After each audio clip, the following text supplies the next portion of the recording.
This week on POL, we'll head to Sunrise Farm Rod and Gun Club for a mid-season archery hunt. It's a spectacular way to spend a few days. Plus, we'll make up a batch of venison taco dip. It's simple and delicious, and it's only on WNEP.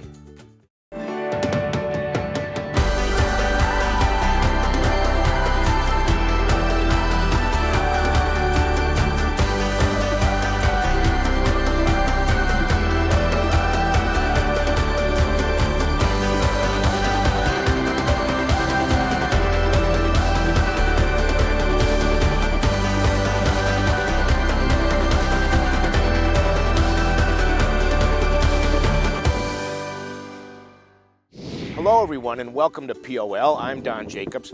Nescopec State Park, Lake Francis behind me. Most of the leaves are gone. It seems like fall came and went, autumn came and went, fall foliage came and went, but the weather is still gorgeous and there's still time to get out and do some archery hunting. 2 weeks left in the archery season. Some people will say it's the best 2 weeks. The rut is on, the deer are moving. We got a call from a very good friend of Pennsylvania Outdoor Life, Dale Engelhardt, who said, hey, you know what?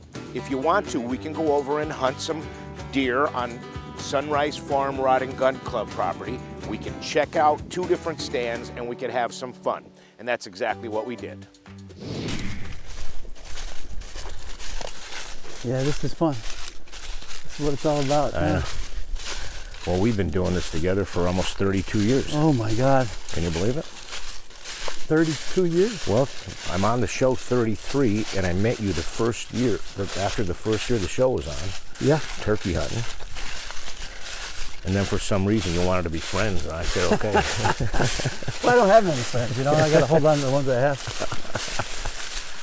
Where we're setting up is I always try to pick a funnel point or a pinch point. So if you take a deer's area, if you will, if you picture an hourglass. So the feeding area is on the big part, and their bedding area is on the other big part.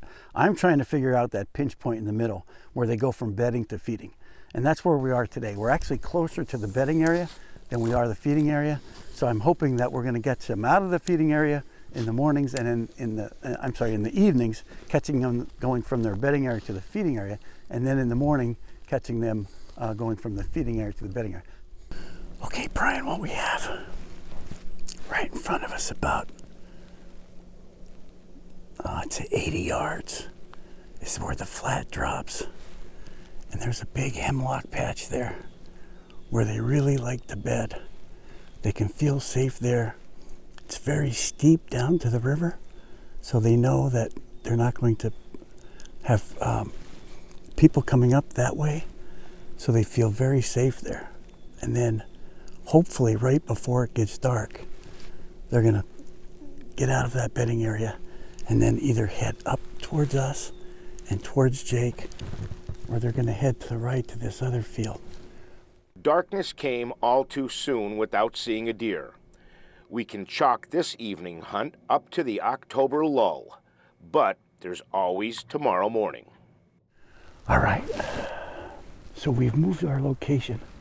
Another great thing about Sunrise, the activity was not as expected yesterday in Wayne County. So this morning we're in the Catskill Mountains of New York in Delaware County. I was in this spot Sunday and there was tons of deer activity. Lots of doe feeding, bucks fighting, bucks chasing. So hopefully it was just like this, nice, cool and crisp. On Sunday it was about 31 degrees when we left the cabin. And today it's about 30 degrees. So hopefully this cold gets these deer moving. I like morning hunting. I just think that deer, when they're coming out to a feeding area, they're more leery, they're more cautious because there's a lot of things going on in the fields or where they're about to feed. In the morning, they've been out feeding all night long, and now they're heading to their bedding area. So I think they feel more secure, and they're less wary, if you will. So I prefer morning hunting, but it's good either way. They're just out of range. That second doe is a nice big doe. I've got my 30-yard tree marked and they didn't get there yet. Oh, this is exciting.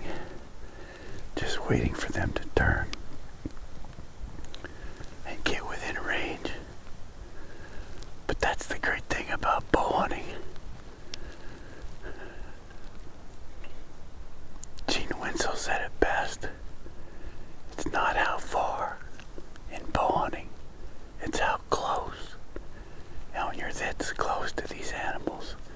It's just an unbelievable feeling.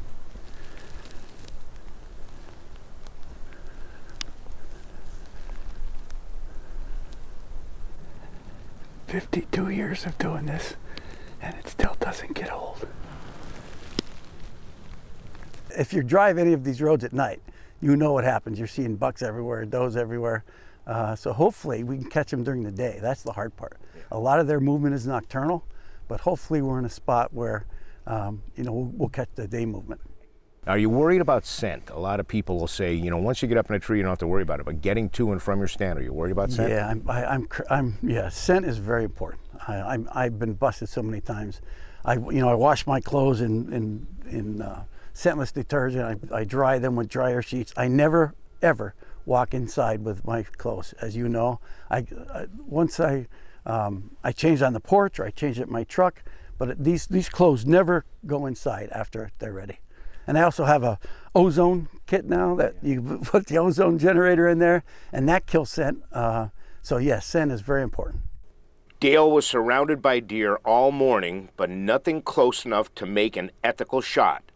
And as luck would have it, the only deer that came close enough for a shot was this 4-point buck, and not legal to harvest.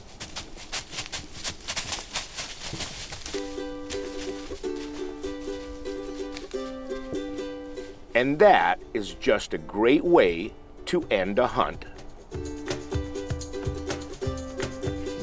So, no venison in the freezer, but when a couple of buddies get together, they see deer, we have a good time. That, to me, was a very good hunt. Thank you, Dale. Now, we're going to take a short break. When we come back, we're going to tell you more about Sunrise Farm Rod and Gun Club. So stick around.